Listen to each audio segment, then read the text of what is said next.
Wong's Babel has been very hyped up online, but I recently finished it and I don't think it really achieved what it was trying to do. First, though, the things I liked. I thought the magic system was very creative, and I've studied a bit of linguistics and translation myself, so it was very much to my taste and very interesting for me personally. The setting, which is in Oxford, was also lovely and very well done. The portrayal of racism in the book was both realistic and evoked the right emotions. You sympathized with the victims and hated the perpetrators, especially Professor Lavelle. However, the core theme of the book is about colonialism, the harms it can lead to, and why violence is necessary to resist it. That last part is actually part of the subtitle.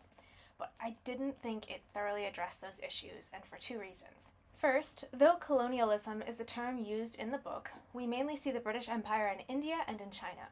Now, I'm obviously not a historian, and I'm not trying in any way to minimize the harms the British perpetrated in either case. With India, it was more a case of British imperialism rather than colonialism, and with China, it was what's usually called gunboat diplomacy. The British tried to force the Chinese authorities to allow them to trade with Chinese citizens, particularly opium.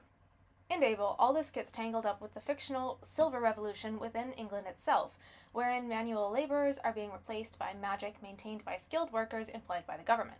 All of this is treated as one thing, colonialism, even though it's at least three separate issues, related but separate. The second reason is the debates that happen between the protagonists and the villains are not dramatized or stylized versions of real-life debates. They're caricatures of them.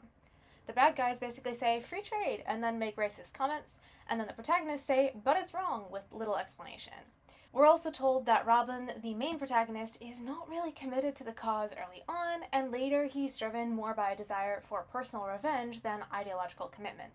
In short, I had hoped that this would be, and I think it was trying to be, a novel of ideas, but it doesn't provide the clashes and the illustrations of how theory leads to actions that makes those kinds of fictional exploration of ideas both really thought-provoking and emotionally impactful.